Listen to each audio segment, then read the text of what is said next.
잠언 21장입니다.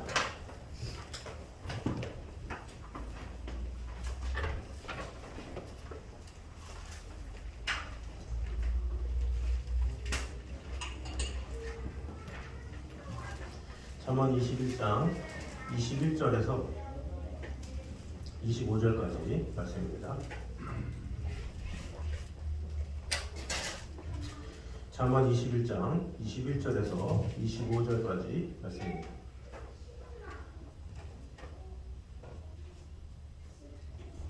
교독하도록 하겠습니다. 공의와 인자를 따라 구하는 자는 생명과 공의와 영광을 얻느니라. 지혜로운 자는 용사의 성에 올라가서 그 성에 인자한 방벽을 얻느니라.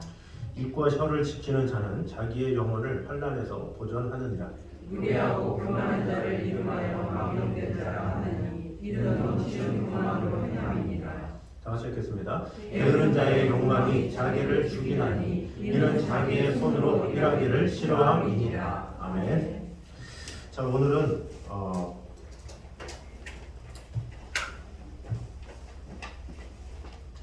하나님 앞에 경건한 삶을 살 수 있도록 교훈하는 단편 공부들이 계속해서 나와 있습니다. 21절에서 23절까지는 먼저 의인과 지혜자의 성공에 대한 경고가 나와 있고, 즉 의를 따라 행하는 자의 지혜로운 자는 의를 따라 행하는 자와 지혜로운 자는 생명과 의와 영광을 얻는 것은 물론 견고한 성이라도 파하게 된다. 이것을 23절에서 말씀하고 있고, 이어지는 24절부터는 21절에서 23절과는 대조적으로 악인들의 가증한 면목, 그것과 관련된 경고들이 나와 있습니다. 그래서 오늘 본문에서는 이 하나님은 당신을 경외하며 의와 선을 행하는 의인에 대해서는 기뻐하시며 성공과 승리의 길로 인도하신다라는 사실을 이제 보여주고 있습니다. 그럼 오늘 본문을 통해서 주시는 은혜를 보도록 하겠습니다. 먼저 공의와 사랑을 실천하며 사는 자가 결국 참된 생명과 영광을 얻게 됨을 보여주고 있습니다. 우리 21절 말씀 다 같이 한 목소리로 같이 들어가겠습니다. 21장 21절 시작. 공의와 인자를 따라 구하는 자는 생명과 공의와 영광을 얻느니라. 아멘. 자, 여기서 공의와 인자를 따라 이렇게 얘기하고 있는데, 공의는 공의로우신 하나님의 말씀을 따라서 바르고 정직하게 살아가는 것, 그것을 말하고, 인자는 인간의 유격적 사랑이 아니라 하나님의 언약적 사랑으로 한없이 베풀고 나누어주는 거룩한 사랑을 가리키고 있습니다. 자, 그래서 이 공의와 인자를 따라 구하는 자는, 이 말은 한결같은 모습으로 무언가를 줬고 따를 때 사용되는 단어입니다. 이렇게 볼 때 본절은 공의와 사랑을 추구하되 적당히 추구하는 것이 아니라 목마른 사람이 물을 찾듯이 갈급함으로 추구하고, 또 이것을 실천하고 사는 자가 생명과 의와 영광을 얻게 될 것임을 이제 교훈하고 있는 것이라고 할 수가 있습니다. 그래서 어떤 일을 하든지 바르고 정직하게, 또 하나님의 언약적 사랑에 빗대서 한결같이 일을 해라, 한결같이 따라라, 그런 말씀을 하고 있죠. 그러니까 이 말씀은 무엇이냐? 세상을 살아가는 동안에 편법이나 어떤 잔머리 굴리면서 하는 것이 아니라 진실되게 정의롭게 살아가라, 이렇게 말을 하고 있는 것이죠. 실제 설문조사에서도 이 성인들은 물론 어린 청소년들 가운데서도 이 정직하게 사는 것보다 상황에 따라 편법이나 불법을 쓰는 것이 더 성공한다, 이렇게 대답하는 경우가 전체의 60에서 70%라고 하죠. 그러니까 그만큼 사람들은 편법을 당연시 여기고, 뭔가 이렇게 잔머리로 굴려서 뭔가 하는 것이 지혜인 양 이렇게 착각하는 경우가 많이 있다라는 거죠. 오히려 정직하게 살았다가는 패가망신한다, 이런 말들이 있어요.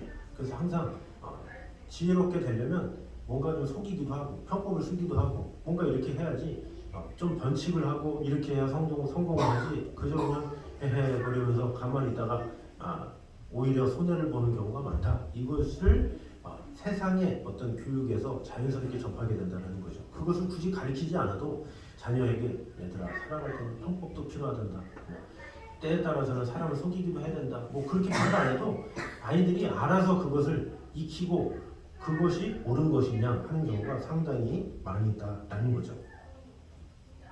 그러나 우리 믿는 사람들은 어떻게 됩니까? 세상 사람들의 소리나 세상의 말에 귀를 기울여서는 안 되죠. 하나님의 말을 따라 하나님의 뜻을 따라 살아가야 되죠. 그것이 믿음의 사람이라는 거죠. 그것을 듣고 좁은 문으로 들어가는 삶이다 이렇게 말을 하는 거죠. 그래서 예수님이 그래서 좁은 길로 들어가라 이렇게 말씀하시는 거예요. 좁은 길은 어때요? 다른 사람들이 하지 않는, 다른 사람들이 쓰는 편법 이런 걸 쓰지 않고 정직하게 하나님께서 명령하신 대로만 살아가는 것, 순리대로 살아가는 것, 그것이 진정으로 정직한 사람이요, 그런 사람을 하나님께서 복되게 하신다 이렇게 말을 하고 있다라는 것이죠. 그래서 이 사단도 어떻습니까? 한순간에 부귀 영광을 주고자 하잖아요. 예수님한테도 유혹한 게 뭐라 그럽니까? 뛰어야 되리라. 네. 그럼 내가 너를 살려고 줄 거야. 나에게 엎드려 절해봐. 천하만국을 줄게. 그게 뭐예요? 편법을 쓰라는 거예요. 당장 엎드려. 지금 당장 해줄게. 하나님의 생각은 뭐예요? 예수님이 하나님의 아들이시고 사실은 예수님이 하나님이시죠. 그러나 그 예수님은 광야 40일의 기간을 통해서 준비되는 것이 중요하고 순리가 필요한 거예요. 그러나 갑자기 사단이 나타나서 엎드려 절해. 천하만국 다 줄게. 이 돌을 대서 떡이 되게 해. 너 지금 먹는 게 중요하잖아. 그러면서 예수님한테 편법을 쓰게 하죠. 그러나 예수님은 그것을 말씀으로 이겨내고 그런 유혹 다 필요 없어. 나는 하나님의 뜻에 따라 하나님의 말씀에 따라 산다. 사람이 떡으로만 살 것이 아니요 하나님의 입으로 나오는 모든 말씀으로 살 것이다 하면서 그 사단을 내쫓는 경우가 나오죠. 그럼 뭡니까? 우리의 삶에서도 이 사단의 유혹들은 계속된다는 거죠. 편법을 써. 나에게 절해. 너에게 모든 걸 줄게. 어떤 파우스트의 내용처럼 거래를 하는 거죠. 악마가. 내 뜻대로 해봐. 그러면 네가 원하는 거 다 줄게. 좀 양심을 버려봐. 좀 거짓과 손잡아봐. 그럼 내가 너에게 부와 권세도 주고 다 줄게. 그럼 사람들 입장에서는 지금 당장 내가 부를 얻을 수 있기 때문에, 지금 나는 당장 나에게 좋은 것을 얻을 수 있기 때문에 과감하게 이 사단과 손을 잡는 경우가 있다라는 것을 알아야 됩니다. 그래서 우리는 항상 이 육신의 욕심을 따라서 세상 사람들이 그러니까 이 정도는 해도 되겠지, 이것이 아니라 이 사람들이 하는 대로 그대로 타협하는 그런 삶이 아니라 하나님께서 무엇을 원하시는지, 또 예수님이라면 어떻게 하셨는지 늘 고민하면서 생각하며 살아가는 것, 그것이 참 중요하다라는 것을 우리는 알아야 합니다. 그래서 우리는 육신의 욕심을 따라서 조급하게 생각해서는 안 돼요.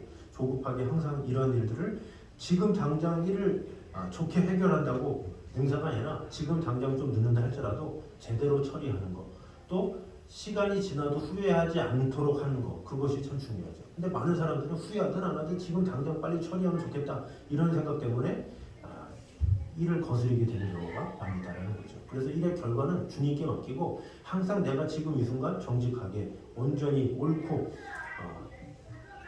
제대로 해야 될 것이 무엇인지를 알고 나아가는 것, 그것이 중요하죠. 그래서 우리가 자녀들이나 이 다음 세대한테 가르치는 것도 그것을 얘기하잖아요. 정직하게 해라. 그래야 후회하지 않는다라는 거죠. 처음 정직하면 좀 혼난다 할지라도 그것으로 끝나잖아요. 뒤에 꺼리낌도 없고. 근데 이거 숨기고 저거 숨기고 이러다가 거짓이 거짓을 낳고 그러다가 더 불신만 쌓게 되는 경우가 많죠. 이 하나님 앞에서도 항상 내가 정직하고 온전히 순전하게 살아갈 때 그것이 쌓이면 그것이 후회가 아니라 오히려 축복이요 은혜가 되는 경우가 많죠. 근데 이런 것을 편법이나 세상적인 방법으로 하다 보면 당장에는 넘어갈 수 있지만 시간이 지나서는 그것이 오히려 오점이 되고 그것이 마음속에 계속 이렇게 하는 경우가 있어요. 우리가 주님 앞에 자백기도 하고 나아가면 물론 주님이 잊지 않으시죠. 근데 우리가 잊지 못해요. 내가 왜 그때 그랬지? 그러면서 오히려 우리는 육신을 가진 자들이고 이 잘못된 것을 잊어버리지 못하는 경우가 있기 때문에 우리는 자꾸 그걸 기억해서 자꾸 이렇게 씻지 못하는 경우가 있어요. 내가 왜 그때 정직하게 못했지? 내가 그때 왜 진실되게 못했지? 왜 내가 그때 편법을 썼지? 이런 것이 나를 오히려 올가맬 수 있다는 거죠. 그래서 항상 공의대로, 자기대로, 하나님의 뜻대로 이렇게 살아가는 것을 잘 훈련함으로 말미암아 그것이 진정한 성도의 모습임을 꼭 기억함으로 하나님 앞에 온전하게 세워지는 저는 되시기를 주님의 이름으로 축원합니다. 자, 두 번째는 하나님의 지혜는 천군 만마보다 더 큰 능력을 발휘함을 볼 수가 있습니다. 우리 22절 말씀 보도록 하겠습니다. 22절 시작. 지혜로운 자는 용사의 성에 올라가서 그 성이 의지하는 방벽을 허느니라. 아멘. 자, 여기서 이 용사의 성, 이것은 용맹한 군사들이 지키는 성을 가리킵니다.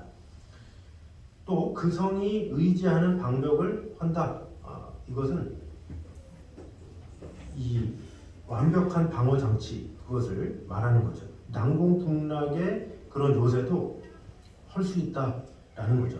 무엇이 지혜로운 자가 성벽을 할 수 있게 된다. 아무리 그들이 치밀하게 준비한다 할지라도 지혜로 할 수 있다라는 것을 말하고 있는 것이죠. 그래서 용맹한 군사들이 지키고 있는 성이다 할지라도 지혜로운 자가 있으면 그것을 쉽게 정복할 수 있다. 이것을 말하고 있는 것입니다. 이처럼 지혜로운 자가 별다른 희생 없이 성과 요새를 쉽게 함락시킬 수 있는 것은 적군의 작전과 약점을 미리 알고 있기 때문에 그렇죠. 그래서 그런 것을 알고 있기 때문에 지혜로운 자 한 사람만 있으면 이길 수가 있는 거죠. 그래서 무기나 군사의 수 이런 물리적인 힘보다는 지혜와 지식의 전략을 쓰는 이런 것이 참 지혜로운 사람이죠. 그러니까 어리석은 사람은 어떻게든지 많은 병력, 어떻게 하면 많은 무기, 어떻게 하면 뭔가 위협적인 그런 걸 생각하지만 지혜로운 사람은 어떻게 합니까? 어떻게 하면 저들을 멸할까? 그러면서 더 지혜로운 사람은 어떻게 돼요? 피도 하나 안 흘리고 무혈입성이라고 그러죠. 아무런 피를 흘리지 않고 가가지고 성을 차지하는. 그러려면 어떻게 돼요? 병법을 잘 아는 그런 지혜로운 사람을 이렇게 뽑아서 한다라는 거죠. 그래서 이 나폴레옹도 항상 손자병법을 이 베개 밑에 두고 잤다 그러고 장개석이 이끄는 국부군을 물리치고 중국을 공사하는데 성공했던 모태똥도 중국 인민을 해방시킨 것은 손자다 이렇게 말하는 거죠. 그러니까 손자병법을 늘 보면서 그것을 가지고 결국에는 인민을 해방시키게 됐다 말을 하고 있는 것이죠. 그래서 항상 전쟁에 나갈 때는 어떻게 하면 지혜로운 모사를 찾느냐 이게 참 중요해요. 그래서 적이 뭐에 약하구나, 식량길이 있네, 식량길을 어떻게 뚫고 이렇게 하고 저렇게 하고 그런 것을 항상 이 지혜로운 사람을 통해서 멸하게 돼 있어요. 옛날에 그 마추픽추라고 있죠. 마추픽추라는 그 도시에 그 군사가 3명밖에 없었대잖아요. 3명. 3명이서 그 몇십만의 군사들을 다 멸했대잖아요. 거울로 다 태양빛을 비춰가지고 쫙 그 비추고 사람들 막 물리치고 그래서 이 난공불락의 마추픽추. 물론 또 다른 지혜로운 누군가에 의해서 멸망이 됐지만 항상 지혜로운 자들을 통해서 역사는 바뀌게 된다는 거죠. 힘이나 권력이 아니라 지혜로운 사람을 통해서 바뀌게 된다는 것을 알아야 합니다. 이것은 비단 전쟁뿐만 아니라 정치, 경제, 또 사회의 모든 분야에서도 다 적용된다고 볼 수가 있습니다. 다른 점이 있다면 전쟁에서의 전략이 과학이나 기술 등으로 바뀐 것이라고 볼 수가 있습니다. 그래서 이것은 지식이 곧 힘이다 이렇게 말했던 프랜시스 베이컨의 말에 따라서 이 과학과 기술 발전에 전념했던 이 서구 세계가 결국에는 현재 세계를 지배하는 그런 상황이 됐죠. 그래서 21세기에도 앞으로도 어떤 지식을 가지느냐 이것에 따라서 달라진다라는 것을 볼 수가 있습니다. 자, 그런데 중요한 것은 지식과 기술, 이 전략이 단순한 물리적 힘보다 뛰어난 것은 사실인데 그 모든 것을 포괄하고 그 모든 것 중에 뛰어난 것이 바로 무엇이냐? 바로 하나님을 향한 지혜, 하나님의 지혜다라는 거죠. 하나님을 알고 하나님의 뜻을 알고 하나님의 생각을 알고 하나님의 마음을 아는 것이야말로 그것이 참된 지혜다 이렇게 말을 하고 있죠. 그래서 사도 바울도 하나님으로부터 오는 지혜가 최상의 지혜다 그러면서 인간의 가장 지혜 있다 하는 것이 하나님의 미련함보다 못하다 이렇게 고리 돌려서 1장 25절에 말을 하고 있죠. 그래서 인간의 지혜는 단지 자연과 인간에 대해서만 능력을 발휘하지만 하나님으로부터 오는 지혜는 사단의 진까지 파하는 능력이 있다 이렇게 말을 하고 있죠. 그러니까 영적인 세계까지도 이길 수 있는 것은 바로 하나님의 지혜요 하나님의 능력이다라는 것을 알아야죠. 그러니까 우리는 세상의 어떤 지혜를 얻기 위해서도 마음을 다해야 되지만 그 모든 것을 뛰어넘는 것은 하나님의 지혜요 그런 하나님의 지혜로 말미암아 세상을 이기게 될 수 있다라는 것이죠. 그래서 이 땅에 살면서 이 성공과 승리를 얻기 원한다면 미련하게 설기와 물리적 힘만 안 쓸 것이 아니라 지식과 기술, 지혜를 활용하는 슬기가 있어야 한다는 것입니다. 더 나아가서 하나님을 경외하는 것이 지혜의 근본권을 했기 때문에 항상 그 지혜의 말씀을 따라서 살아가는 것 그것이 참으로 중요하다는 것입니다. 더욱 하나님을 경외하고 친근히 함으로써 하늘로서 오는 지혜로 사단의 세력까지 복종시키고 하나님의 능력과 영광을 더욱 널리 증거하는 자들이 되기 위해서 우리는 항상 하나님을 알기에 심쓰며 하나님과 동행하기에 심쓰며 하나님의 사랑 안에 거할 때 우리는 결국에 세상에서 승리자가 될 수 있음을 꼭 기억함으로 말미암아 하나님께서 주시는 참 지혜로 승리하며 나아가는 저희들 되시기를 주님의 이름으로 축원합니다. 자, 세 번째로는 험한 세상에서 자신을 지키려면 먼저 입과 혀를 지켜야 함을 보여주고 있습니다. 23절 말씀 같이 보도록 하겠습니다. 23절 시작. 입과 혀를 지키는 자는 자기의 영혼을 환난에서 보전하느니라. 아멘. 자, 즉 언어의 신중에서 실수가 없으면 많은 어려움과 위기에서 벗어날 수 있다. 이렇게 말씀하고 있죠. 이처럼 언어에 신중하기만 해도 어려움과 위기를 만나지 않을 수 있다. 이것은 이 사회적 존재인 우리 인간들에게 있어서 대다수의 문제들이 바로 이 잘못된 언어 생활에 문제돼서 그렇다는 거죠. 되게 어려움을 당하는 경우가 어떤 경우냐? 자기 스스로가 잘못된 말 때문에 그 언행으로 말미암아 스스로가 어려움을 당하는 경우가 상당히 많이 있어요. 그냥 넘어갈 수 있는 걸 자신의 말로 인해서 시비가 붙고 자신의 말로 인해서 상대가 오해하고 자신의 언행으로 말미암아 어떤 관계가 틀어지는 경우가 상당히 많이 있다라는 거죠. 그래서 동서고금을 막론하고 이 언어의 신중함을 경고하는 수많은 격언들이 있습니다. 그 중에 스코틀랜드에서는 이런 격언이 있습니다. 당신의 말은 당신의 주인이지만 일단 입 밖으로 나간 말은 당신의 주인이 된다. 이렇게 말을 하고 있습니다. 말은 지금 당신의 주인이 되는데 입 밖으로 나가면 바로 그 말이 당신의 주인이 된다는 거죠. 객체가 바뀐다는 거예요. 이전에는 말을 내가 주관하는 사람이었는데 말이 이미 나가버리면 그 말이 나의 주인이 돼서 나를 휘두른다 이런 말이죠. 또 스위스에는 이런 격언이 있습니다. 아이의 손과 바보의 입은 늘 열려있다. 이런 말이 있죠. 항상 열려있는 게 좋은 건 아니다. 이렇게 말을 하고 있는 거죠. 또 불가리아에는 이런 속담이 있습니다. 황소는 뿔로 묶이고 사람은 초로 묶인다. 되게 의미심장하죠. 또 성경 주석가에서는 이 오늘 말씀을 주석하면서 뭐라고 말을 하냐면 하나님은 우리를 환난에서 지키시기 위해 이중성벽을 만들어 놓으셨으니 곧 이와 입술이다. 이렇게 말을 하고 있죠. 이중성벽이 있다. 이 말로 인해서 사람이 허물어질 수도 있고 또 세워질 수도 있다. 이렇게 말을 하고 있는 것이죠. 그만큼 말이 인생을 좌지우지할 위력을 가지고 있다라는 것이죠.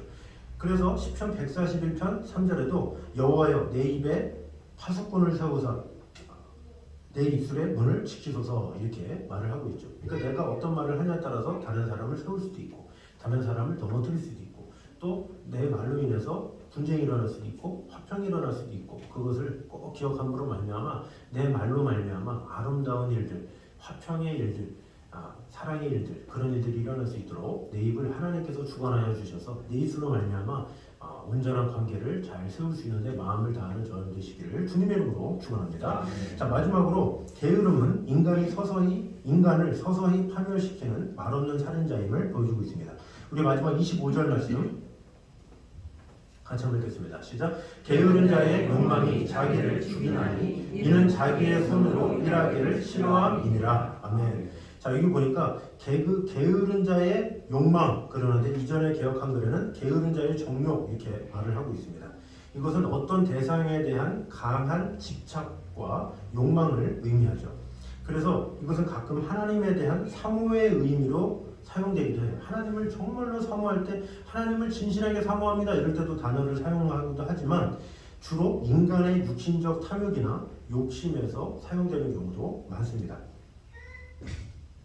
한편 혹자는 본절의 정욕을 게으른 자가 품는 비전이나 소원 등으로 해석되기도 하지만 게으른 자는 원래 침상에 누워서 일어나려 하지 않는 습성이 있음을 이제 생각하면서 이는 좀 더 편하게 지내고자 하는 욕심을 가리킨다 이렇게 볼 수가 있습니다. 그러니까 본절의 정욕은 좀 더 쉬고 좀 더 자고 좀 더 안락하게 지내고자 하는 습성과 욕망을 가리킨다고 볼 수가 있죠. 이러한 욕망이 그를 죽인다 이렇게 말을 하고 있죠. 왜 그렇습니까? 하나님은 우리를 일하기를 원하시는 분이에요. 하나님이 아담과 하와가 범죄한 다음에 너는 평생 일해야 된다. 일해서 먹고 살아야 된다. 주님께서 말씀하셨죠. 그래서 우리는 일하는 존재예요. 일을 해야 그것이 하나님 보시기에 선하고, 일을 할 때 하나님 보시기에도 아름답고, 또 우리도 사람들 볼 때 편히 누워있는 것보다 일하는 모습 보면 멋있잖아요. 그래서 그 일함이 축복이고, 그 일하는 것을 통해서 하나님께서 영광을 받으시는 거죠. 그래서 우리가 노력을 하고 땀을 흘려서 수확을 하고 곡식을 얻고 열매를 얻고, 이런 것이 바로 당연한 하나님의 순리요, 그것이 법칙이다라는 것입니다. 자, 그래서 인간의 이런 본질이나 처한 상황이 이러하기 때문에 좀 더 자자, 좀 더 졸자, 돈 더 줍자, 이런 상황이 되면 가난할 수밖에 없다, 이렇게 말을 하고 있는 것이죠. 그 육적인 게으름이 인간을 궁핍 속에서 죽게 만든다라는 거죠. 자, 그런데 여기서 말하고자 하는 것은 육적인 차원에서도 게으른 자가 굶는데, 영적인 자야 어떻게 하느냐, 이것이 어떻게 보면 여기서 말하는 교훈이죠. 영적으로 게으른 것, 그것에 대해서도 경고하고 있다는 거죠. 영적으로 게으른 것은 뭡니까? 이 하나님을 알아가는데 게으른 거예요. 하나님을 알아가는데 마음을 다하지 않는 거예요. 하나님을 알아가는데 뭔가 지식을 얻으려고 애를 쓰지 않는 것. 그저 타성에 젖어서 예배는 드리는데 하나님을 알아가기에는 힘쓰지 않는 그런 경우가 있다는 거죠. 그러면 어떻게 됩니까? 사람이 나태해지고 매너리즘에 빠져있고, 나는 뭐 그냥 예배 잘 드리는데 뭐, 이런 식으로 쉽게 생각하는 경우가 많죠. 성경을 쓴다 할지라도 이런 하나님을 알아가고 저런 하나님을 알아가고 이런 식으로 하는 경우는 있는 반면에, 이런 진도를 나가야지, 이런 식으로 그냥 쓱쓱 넘어가는 경우가 있다는 거죠. 그러나 하나님은 하나님을 알아가는데 전심을 다할 때 하나님께서 그런 축복을 주시는 거예요. 우리가 세상의 지식도 어때요? 자꾸 알아가려고 애쓰고 공부하고 연구하면 재밌죠. 공부도 미리 준비해 가잖아요. 엄청 재밌어요. 그래서 학교에서 수학이나 영어나 그런 수업 있으면 미리 영어 단어 외워간다거나 미리 수학 공식을 해간다거나, 전날만 해도 되게 기분이 좋아요. 의시되고 싶고 내가 발표하고 싶고 막 이런 게 있죠. 이 영적인 것도 마찬가지예요. 제가 성경 공부할 때 가장 행복했던 게, 그 선교단체에 있을 때 뭐가 있으면 준비를 엄청나게 많이 해요. 뭐 거의 하루 종일 그 성경에 대한 묵상만 해서 빨간 펜으로 다 준비를 해가는 거죠. 그러니까 그런 준비를 안 할 때는 어때요? 그 리더도 할 말이 없고 뭐 이렇게 되면 그 성경 공부가 재미없지. 그러니까 알고 보면 제가 준비를 안 한 거예요. 제가 마음속에 준비를 하고 많은 준비를 하고 쓸 것도 많으면 나눌 것도 많고 엄청 풍성한데, 내가 준비를 안 하면 탓을 하는 거야. 오늘 진도는 재미가 없나 보네. 오늘은 리더가 별로 준비를 안 했나 보네. 이런 식으로 생각하는 거지. 보니까 내한테 문제인 거예요. 내가 잘 깨워서 하나하나 1번 문제, 2번 문제 잘 묵상하고 뭐 정리하고 뭐 간증 쓰고 막 이렇게 하면 어찌나 풍성한지, 제가 막 주도하면서 막 성경 공부를 이끌면서 막 그렇게 재밌을 수가 없어요. 은혜스럽고. 근데 그렇게 준비를 안 하면 대화도 끊기고 할 말도 없고 졸리고 이런 일이 생기는 거죠. 그래서 영적인 게으름에 빠지면 뭐든지 다 귀찮게 돼요. 예배도 귀찮고 주님 앞에 나오는 것도 귀찮고. 그래서 우리가 항상 신경 써야 되는 거는 이 영적으로 게으르지 않도록 늘 하나님의 말씀을 알아가기에 힘쓰고 하나님의 뜻 가운데 가기 힘쓰고 이렇게 해야 된다는 거죠.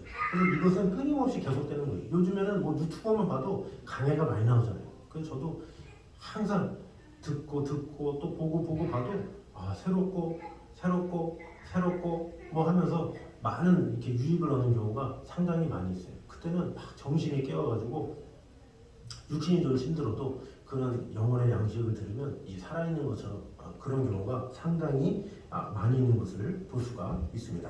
전 요즘에 그 이정훈 목사님이라고 그 대머리이신 분이 있어요. 이렇게 되게 지적으로 하신 분인데, 그분이 뭐 얼마 전에 교회를 좀 개척하신 것 같아요. 영산 쪽에. 그래서 강의를 이렇게 올리셨길래 제가 그걸 이렇게 쭉 이렇게 듣고 있는데, 아주 자세하게, 아무래도 이제 박사님이니까 되게 자세하게 이렇게 하시잖아요. 참 재미있게 잘 듣는 것 같아요. 그러니까 자꾸 알아가고 자꾸 연구하고 자꾸 성경을 묵상하고 이렇게 하는 것이 내 영혼이 살고 또 하나님께서 기뻐하시고 보내주시는 것을 우리는 알아야 합니다. 그래서 우리는 경계해야 될 것은, 이 신앙인의 경계는 뭐냐, 육적인 게으름이 아니라 영적인 게으름을 우리는 경계해야 돼요. 육적인 게으름은 당연한 거고 영적인 게으름에서 벗어나는 것, 이것이 필요하죠. 말씀을 자꾸 묵상하고 자꾸 하나님을 알아가는데 내가 방해되는 것이 있는지, 하나님을 자꾸 알아가야 되는데 바쁜 일상 때문에 그것을 놓치고 있지는 않는지, 그것을 돌아보며 나아가는 것, 그것이 필요하다라는 것입니다. 그러므로 우리는 이 세상에서 먹고 살기 위해서 해야 할 일들과 함께 하나님으로부터 부여받은 사명이 있어요. 그 사명을 잘 감당하기 위해서는 하나님의 말씀을 잘 알아야 되고 계속해서 연구하고 그 말씀이 내 속에 거하도록 해야 된다라는 것입니다. 그러므로 우리가 더욱 열심을 붓고 마음을 다하되 육적으로나 영적으로나 최선을 다함으로 말미암아 하나님께서 주시는 은혜와 축복을 온전히 받아들이는 저희가 되시기를 주님의 이름으로 축원합니다. 기도하겠습니다. 하나님 감사합니다. 우리와 언제나 함께하신 주님, 지켜주시는 주님, 공의와 사랑을 실천하며 사는 자가 참된 생명과 영광을 얻게 됨을 오늘 보게 되었습니다.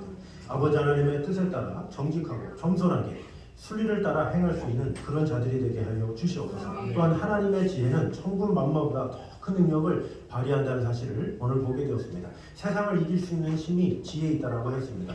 그러나 그 무엇보다 더 큰 지혜는 바로 하나님을 아는, 여호와를 경외하는 참 지혜임을 오늘 보게 되었습니다. 그 지혜로 말미암아 이 세상에서 늘 승리하며 나아가는 성도들 되게 하여 주시옵소서. 또한 험한 세상에서 자신을 지키기 위해 먼저 입과 혀를 지켜야 함을 오늘 보게 되었습니다. 우리의 입술로 말미암아 우리가 정죄를 받을 수 있고, 그 입술로 말미암아 우리가 분쟁을 일으킬 수도 있습니다. 그러나 반대로 그 입술로 말미암아 화평을 이룰 수 있고 사랑을 이룰 수 있음을 오늘 보게 되었습니다. 주님께서 주시는 입술로 말미암아 온전한 화평을 이루며 경우에 합당한 말로 말미암아 거룩한 영향력을 끼치는 그런 자들이 되게 하여 주시옵소서. 또한 게으름은 인간을 서서히 파멸시키는 말없는 살인자임을 꼭 기억함으로 말미암아 우리가 특별히 육적인 게으름은 당연하고 영적인 게으름이 있지 않도록 늘 깨어서 하나님을 알게 힘쓸 수 있는 그런 성도들 되게 하여 주시옵소서. 여호와를 경외함이 하나님을 아는 것이 힘이라고 했는데 하나님을 깊이 있게 알게 됨으로 말미암아 이 세상을 항상 이길 수 있는 지혜와 총명으로 지켜주시고 돌봐주시고 함께하여 주시옵소서. 이제는 우리 주 예수 그리스도의 은혜와 아버지 하나님의 무한하신 사랑과 성령님의 교통하심이 늘 하나님의 지혜로 살아가기를 원하는 이 자리에 있는 모든 성도들 위해 이제부터 영까지 함께 있기를 간절히 축원하옵나이다. 아멘.